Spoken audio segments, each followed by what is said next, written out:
بسم اللہ الرحمن الرحیم۔ ناظرین و سامعین السلام علیکم۔ میں ہوں آپ کا دوست، آپ کا ہوسٹ صابری میاں، اور آپ دیکھ رہے ہیں اردو ورڈ یوٹیوب چینل۔ عورت جب گھر میں فارغ بیٹھتی ہے تو اسے محبت سوچتی ہے۔ دربار میں پیش آنے والے پریم کہانی سے متعلق کیس پر جب ہندوستان کی واحد خاتون حکمران نے یہ الفاظ کہے، اس وقت اسے معلوم نہیں تھا کہ نہ صرف جلد ہی یہ تعلق خود اس کا دامن تھامنے والا ہے، بلکہ تخت و تاج کے لیے خطرہ بھی بننے والا ہے۔ استبل میں کام کرنے والا غلام، اور وہ بھی حبشی، جب نظر میں آیا تو اس کے دل کے تار بجتے چلے گئے، جسے اس نے چھپانے کی بھی زیادہ کوشش نہیں کی۔ اسے امیر الامراء بنا دیا گیا۔ بے تکلفی اتنی بڑھی کہ جب گھوڑے پر سوار ہوتی تو وہی غلام بغل میں ہاتھ ڈال کر سوار کرواتا، جس پر ترک النسل امراء جل بھن جاتے۔ اسے احساس ہوتا بھی، لیکن یہ سب غیر ارادی طور پر ہو جاتا۔ غلام سے دلچسپی کی وجہ شاید یہ بھی ہو کہ وہ خود بھی خاندان غلاماں سے تھی۔ شمس الدین التتمش سلطان قطب الدین ایبک کے ترک غلام تھے۔ ان کی ہونہاری اور صلاحیتوں کو دیکھتے ہوئے قطب الدین نے انہیں پہلے اپنا داماد اور پھر بہار کا صوبیدار بنا دیا۔ 1211 عیسوی میں التتمش نے قطب الدین کے بیٹے آرام شاہ کو تخت سے اتارا اور خود بادشاہ بن گئے۔ انہوں نے تقریباً 35 سال حکومت کی، اور رضیہ سلطانہ انہی کی بیٹی تھیں۔ رضیہ سلطانہ 1205 میں پیدا ہوئیں۔ ان کے 8 بہن بھائی تھے، لیکن والد کے سب سے زیادہ قریب وہی تھیں، کیونکہ ان کے زیادہ تر بھائی ریاست چلانے کی صلاحیت نہیں رکھتے تھے، جسے التتمش نے بہت پہلے محسوس کر لیا تھا۔ رضیہ رنگ و روپ کے علاوہ بھی ہر اس ہنر سے آشنا تھیں جو حکمران بننے کے لیے ضروری ہو۔ یہی وجہ ہے کہ التتمش نے ان کی پرورش انہی خطوط پر کی۔ تلوار بازی، گھڑ سواری کے ساتھ ساتھ اچھی تعلیم بھی دلوائی۔ 9 عمری میں پردہ بھی شروع کروا دیا گیا۔ التتمش نے انہیں اپنا جانشین مقرر کیا تو خاندان ہی نہیں، پورے ملک میں چمہ گوئیاں شروع ہو گئیں کہ عورت حکمران کیسے ہو سکتی ہے۔ التتمش کے انتقال کے بعد وصیت پر عمل نہیں کیا گیا، اور رضیہ کے بھائی رکن الدین نے تخت پر قبضہ کر لیا۔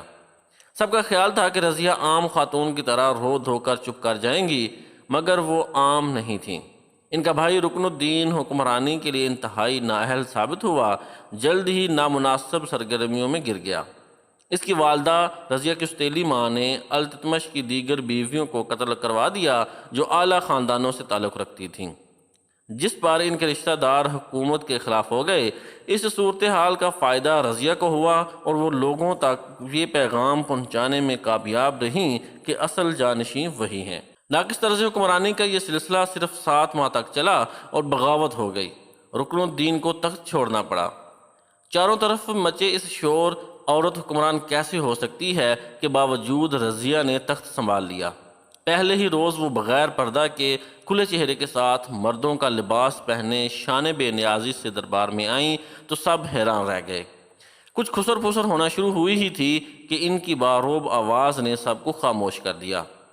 وہ خود کو سلطانہ کی بجائے سلطان کہلوانا پسند کہتی سلطانہ کا مطلب ہے سلطان کی بیوی، یعنی وہی دوسرا درجہ، جبکہ میں تو خود سلطان ہوں۔ چند روز بعد ہی کچھ سرکش گروہوں نے اس خیال کے ساتھ بغاوت کر دی کہ ایک عورت آخر کتنی مزاحمت کر لے گی، لیکن رضیہ نے نہ صرف بغاوت کو کچلا بلکہ سازشوں کا سیاسی سوجھ بوجھ سے مقابلہ کیا، جس پر سب کے دلوں میں اس کا رعب تو پیدا ہو گیا، تاہم عورت والی پرخاش دور ہو سکی نہ حبشی غلام کی قربت ہضم ہوئی۔ وہ ایک باقاعدہ سلطان کے طور پر سامنے آئیں، جنگ کے موقع پر جنگی لباس پہنتیں اور تلوار بھالے لیے خود جنگ میں شریک ہوتیں۔ انہیں مردوں کے ساتھ بہت بہادری کے ساتھ لڑتے دیکھا گیا۔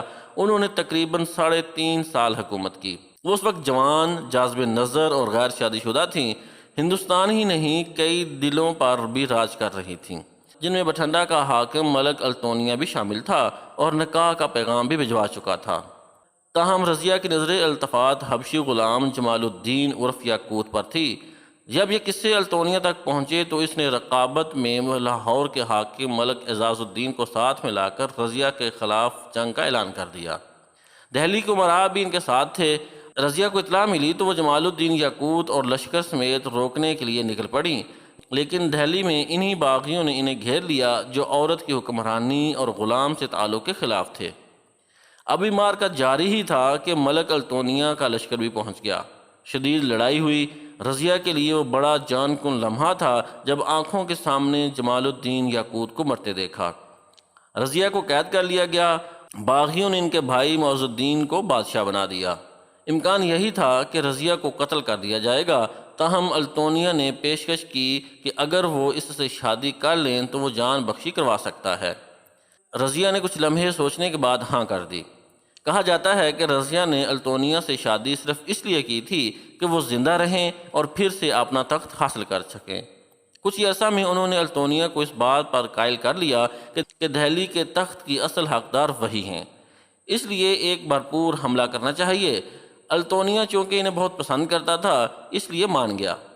حملے کے لیے تیاری شروع کر دی گئی جو کافی عرصہ چلی۔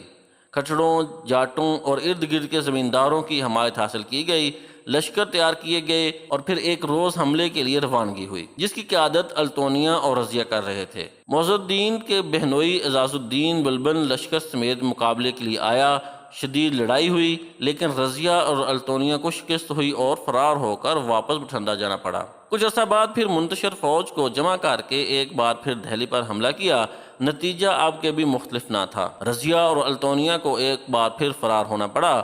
کافی گھنٹوں تک گھوڑے سر پر دوڑتے رہے۔ وہ قتل کا علاقہ تھا، انتہائی تھک ہار چکے تھے، کچھ معمولی زخمی بھی تھے۔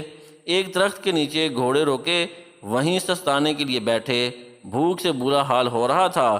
وہاں سے گزرنے والے ایک شخص نے انہیں کھانے کا کچھ سامان دیا۔ چند گھنٹے بعد 14 اکتوبر 1240 کو اسی درخت کے نیچے سے لاشیں ملیں۔ موت کے بارے میں کہا جاتا ہے کہ پیچھا کرتے ہوئے فوجیں وہاں پہنچ گئی تھیں، اور دوسرا خیال یہ ہے کہ جس شخص نے کھانے کا سامان دیا تھا اسی نے بعد میں ساتھیوں سمیت آ کر قتل کر دیا تھا، کیونکہ رضیہ نے بیش قیمت زیورات بھی پہن رکھے تھے۔ بعد ازاں رضیہ کے بھائی لاش کو دہلی لے گئے اور ترکمانی دروازے کے پاس بلبل خانے میں دفن کر کے مقبرہ بنایا، جو آج بھی رجی سجی کی درگاہ کے نام سے موجود ہے۔ یہ تھی مشرق کی وہ پہلی فیمنسٹ جس نے پدر شاہی معاشرے میں ہوا کے مخالف اڑنے کی کوشش کی۔ اڑی بھی مگر شکار ہوئی۔